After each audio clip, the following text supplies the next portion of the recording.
Hello students. आज हम start करेंगे exercise 10.4। Question number 1 is identify the following shapes.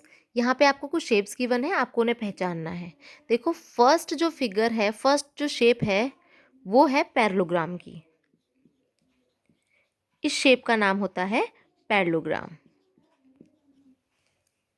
ये आपको काफ़ी सिमिलर लगेगी रेक्टेंगल से, लेकिन जो रेक्टेंगल की जो डायमेंशंस होती हैं, लेंथ ब्रेथ जो रेक्टेंगल की होती हैं, वो 90 डिग्री की लाइन होती है। 90 डिग्री की लाइन नहीं है, ये थोड़ी स्लैंट है, तो दैट्स वाई ये एक पैरेललोग्राम है। क्लियर?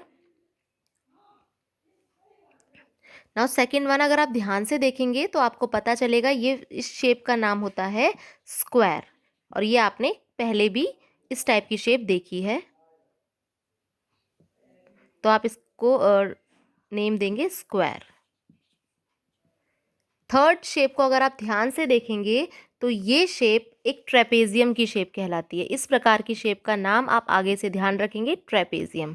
स्क्वायर की शेप हमने पहले भी देखी है, अभी हमने ट्रेपेजियम की शेप होती है ये सीखा है, और इस टाइप की शेप होती है जो आपकी थोड़ी रेक्टेंगल की तरह दिखती है, बस जो इसकी लेंथ ब्रेथ होंगी थोड़ी स्लैंट होंगी, तो ये होते हैं पैरेललोग्राम। इस फिगर को आप ध्यान से देखेंगे, ये आपकी फिगर है रेक्टेंगल, जो कि आपने पहले भी कई बार देखी है। This one is rhombus. ये आपको स्क्वायर की तरह दिखेगी, लेकिन स्क्वायर में जो आपकी साइड्स होती हैं वो 90 डिग्री की होती हैं।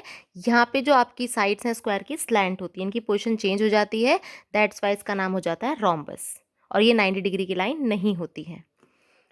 इस फिगर को हम आइडेंटिफाई नहीं कर सकते हैं। इस फिगर का नेम, जिसको आप आइडेंटिफाई नहीं कर पा रहे हो, उसका नाम आप क्वाड्रिलेटरल भी रख सकते हैं, और मे बी हो सकता है ये आपका एक ट्रेपेजियम हो। Clear? Now G part is, G में देखो, इसमें आपको ध्यान से देखना है, ये दोनों फिगर आपको बहुत एक जैसी लगेंगी, लेकिन बिल्कुल एक जैसी नहीं है। यहाँ पे चारों साइड्स बराबर लेंथ की लग रही हैं दिखने में, दैट्स वाई हमने इसे रोम्बस बोला है। लेकिन यहाँ पे जो इनकी ये एडजेसेंट साइड का जो दूसरा पेयर है ये बराबर नहीं है, दैट मीन्स ये चारों साइड बराबर नहीं है, तो इस फिगर का नेम होता है काइट। इस शेप का नेम है काइट। ये काइट की शेप है, ये रेक्टेंगल, रोम्बस, क्वाड्रिलेटरल, जिसको आप आइडेंटिफाई नहीं कर पाते हैं उसका नाम आप क्वाड्रिलेटरल रख देंगे, पैरेललोग्राम, स्क्वायर, ट्रेपेजियम।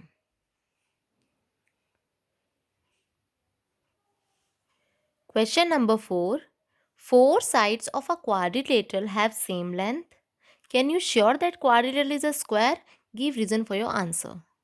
देखो, आपको क्या बोला है, एक क्वाड्रिलेटरल है। क्वाड्रिलेटरल का मतलब होता है एक ऐसी फिगर, एक ऐसा पॉलीगन, एक ऐसी शेप जो सिर्फ 4 लाइन सेगमेंट से बनी हो और क्लोज्ड हो। तो 4 लाइन सेगमेंट से फिगर हमने बना दी है, तो ये क्वाड्रिलेटरल है। और इसने बोला है four sides of a quadrilateral have same length. उस क्वाड्रिलेटरल की जो 4 साइड्स हैं उनकी लेंथ सेम है, दैट मीन्स ये चारों साइड ही बराबर हैं। तो can you sure that quadrilateral is a square, तो क्या आप श्योर हैं कि वो क्वाड्रिलेटरल आपका स्क्वायर हो सकता है?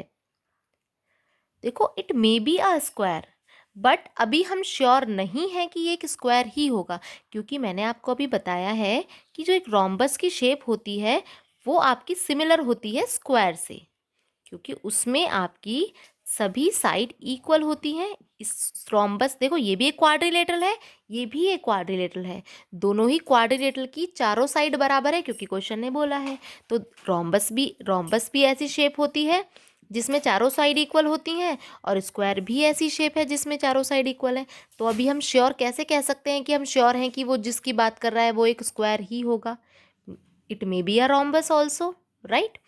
तो इसलिए हम अभी श्योर नहीं है कि वो एक स्क्वायर होगा, और अगर हमें इंफॉर्मेशन, एडिशनल इंफॉर्मेशन मिलती तो हम बता सकते थे कि वो फिगर एक स्क्वायर होगी या नहीं। लेकिन जितनी इंफॉर्मेशन हमें दी गई है कि उसकी 4 साइड इक्वल है, तो अभी हम श्योर नहीं है। तो आप क्या लिखेंगे? नो, बिकॉज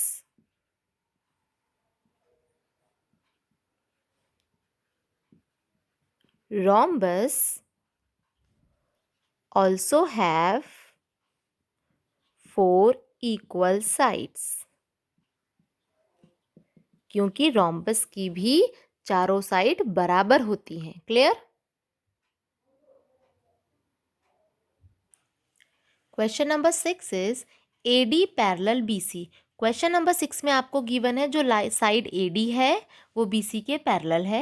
एंगल A आपको गिवन है 120 डिग्री और एंगल C गिवन है 60 डिग्री। फाइंड करना है आपको angle B and angle D। तो आप कैसे फाइंड आउट करेंगे?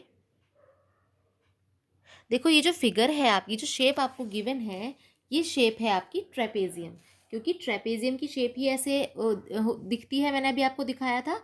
ट्रेपेजियम की शेप में आपका बस एक ही पेयर पैरेलल होता है साइड का, और दूसरा जो पेयर है आपका वो आपका इंटरसेक्टिंग लाइंस का पेयर होता है। क्लियर? तो आपको क्या करना है, इस शेप को अच्छे से आइडेंटिफाई करना है। ये वाला जो पेयर है आपका, ये पैरलाइन का पेयर है, और जो दूसरी साइड का पेयर है, अगर आप ध्यान देंगे तो आगे जाके कहीं ना कहीं एक दूसरे को, अगर क्योंकि लाइन को तो आप इंडेफिनेटली बढ़ा सकते हो, तो ये कहीं ना कहीं इंटरसेक्ट करेंगे। तो ये जो शेप है आपकी वो एक ट्रेपेजियम की शेप है। अब आपको एंगल बी और डी निकालना है और आपको एंगल ए और सी गिवन है। A D parallel B C given है। आपको ध्यान रखना है, जब भी आपकी दो पैरेलल साइड्स होती हैं तो पैरेलल साइड्स के इंटीरियर एंगल का सम, कॉन्जिक्यूटिव इंटीरियर एंगल का सम 180 होता है। कॉन्जिक्यूटिव मतलब बगल बगल वाले जो एडजेसेंट एंगल्स होते हैं, इनका सम 180 होता है। ये आपके अपोजिट एंगल्स कहलाते हैं, ये होते हैं adjacent angle.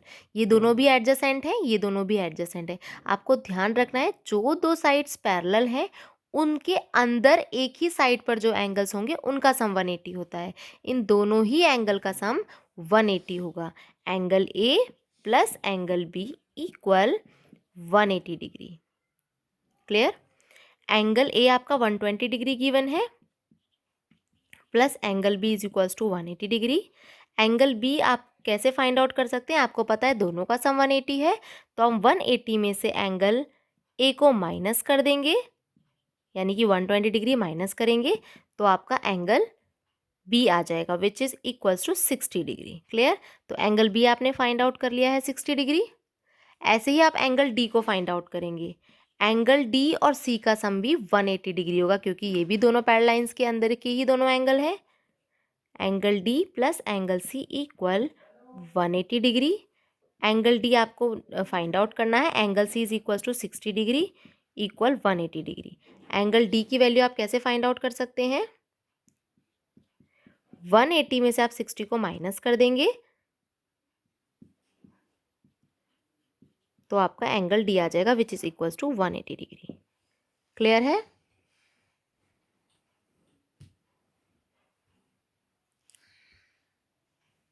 Question number 7, write the similarities between square and rhombus. इसमें आपको स्क्वायर और रोम्बस के बीच की सिमिलैरिटीज लिखनी है, मतलब दोनों में कौन सी बातें एक जैसी हैं। देखो स्क्वायर और रोम्बस में फर्स्ट तो अभी आपको पता ही है, अभी हमने करी थी, जिसमें हमें पता है स्क्वायर और रोम्बस की शेप में ऑल साइड्स इक्वल होती हैं, स्क्वायर में भी और रोम्बस में भी। तो ये सिमिलैरिटी है दोनों में कि दोनों की ही ऑल साइड्स इक्वल होती है। सेकंड सिमिलैरिटी इज दोनों में ही अपोजिट साइड्स पैरेलल होती हैं।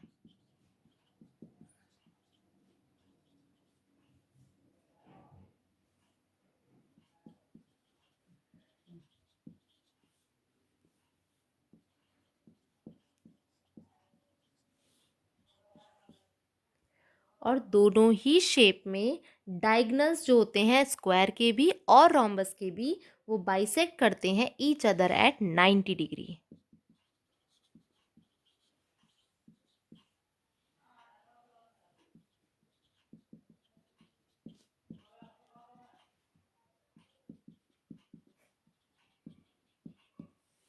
ये बात आपको ध्यान रखनी है। देखो स्क्वायर की जो प्रॉपर्टीज़ हैं, रोम्बस की, ट्रेपेजियम की, पैरेललोग्राम की, रेक्टेंगल की, काइट की, इन सभी जो आपके पास शेप्स हैं, इन सभी की जो प्रॉपर्टीज़ हैं आपके चैप्टर की समरी में गिवन है। वहाँ से आप इन सभी की प्रॉपर्टीज़ के बारे में पढ़ सकते हैं कि स्क्वायर में क्या क्या प्रॉपर्टीज़ होती हैं, रोम्बस में क्या क्या होती हैं, सभी की प्रॉपर्टीज़ आप अपने चैप्टर की समरी से पढ़ सकते हैं। वहीं से आपको सिमिलैरिटी देखनी है, स्क्वायर में और रोम्बस में कौन सी बातें एक जैसी हैं, बस वही बातें आपको लिखनी है। राइट? ये आपको अपने बुक में चैप्टर की समरी से ही फाइंड आउट करनी है। आपके चैप्टर की समरी में सभी का पर्टिकुलर शेप के बारे में अलग अलग प्रॉपर्टीज गिवन है सभी की। C part is write the similarities. यहाँ पे भी आपको सिमिलैरिटी लिखनी है, लेकिन अब दो नहीं, तीन के बीच में। पैरेललोग्राम, रेक्टेंगल एंड रोम्बस, इन तीनों के बीच में क्या सिमिलैरिटीज होती हैं, ये भी आपके चैप्टर की समरी में इंडिविजुअली पैरेललोग्राम की, रेक्टेंगल की और रोम्बस की प्रॉपर्टीज गिवन है। आपको उनमें से वही प्रॉपर्टीज लिखनी है जो तीनों में होती है। तो देखो, तीनों में अपोजिट साइड्स इक्वल होती हैं। फर्स्ट प्रॉपर्टी तो ये सिमिलर है तीनों में, अपोजिट साइड्स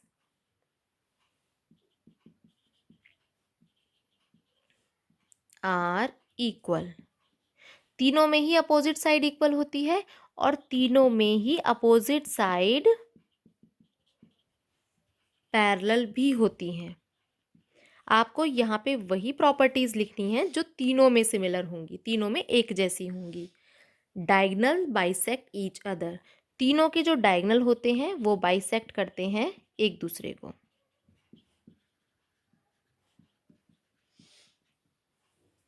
पैरेललोग्राम की प्रॉपर्टीज चेक करेंगे आप समरी में से, रेक्टेंगल की भी चेक करेंगे, आपके चैप्टर की समरी में गिवन है, एंड रोम्बस की भी। और आपको वही बात एक साथ लिखनी है जो प्रॉपर्टीज तीनों में गिवन होगी। Clear? Question number 8, identify the quadrilaterals in the following figure and also name them. आपको यहाँ जो फिगर गिवन है इसमें से आपको क्वाड्रिलेटरल को आइडेंटिफाई करना है।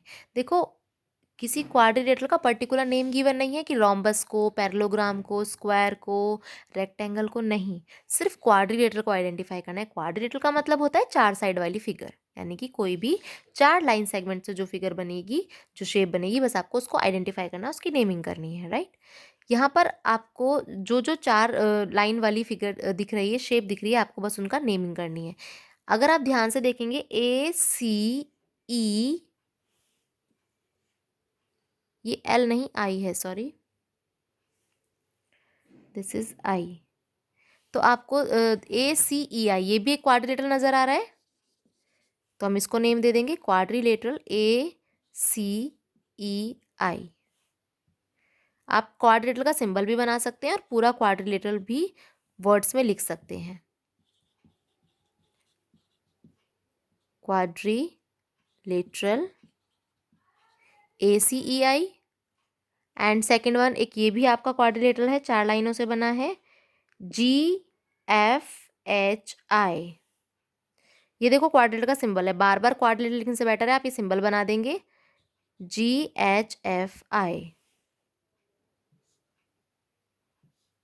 Then A B C D. अगर आप ध्यान से देखेंगे तो ये भी चार लाइनों से एक फिगर बन रही है, तो आप इसका भी नेमिंग कर सकते हैं, ए बी सी डी।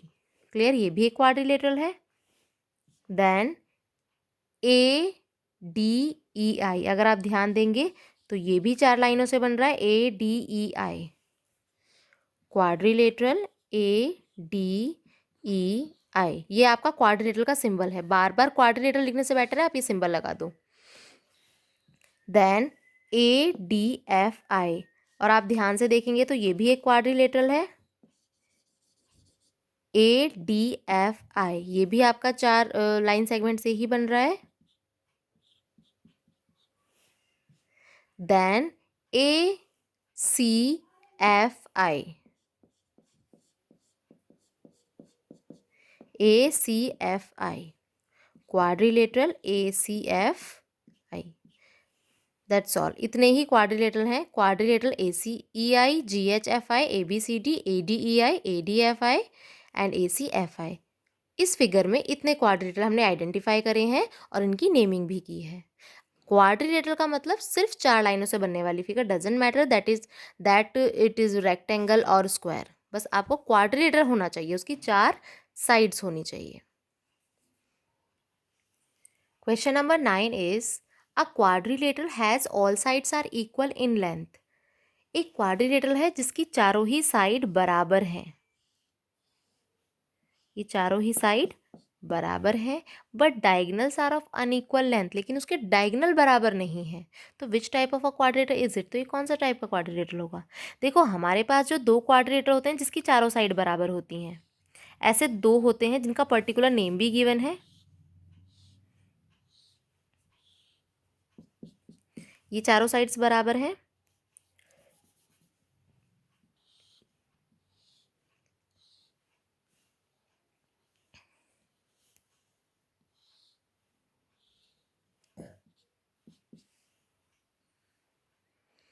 तो हमारे पास ऐसी 2 शेप होती हैं, एक होता है square and second one is rhombus. But एक और कंडीशन गिवन है, diagonals are of unequal length, उनके डायगनल अनइक्वल होने चाहिए, यानी कि डायगनल बराबर ना हो। देखो डायगनल्स होते हैं आपकी इन 2 लाइंस को हम कहते हैं डायगनल, लेकिन स्क्वायर के जो डायगनल्स हैं वो बराबर होते हैं एंड रोम्बस के जो डायगनल होते हैं वो बराबर नहीं होते हैं। और क्वेश्चन ने बोला which type of quadrilateral is, that means वो एक रोम्बस होगा। क्या होगा? it would be a rhombus।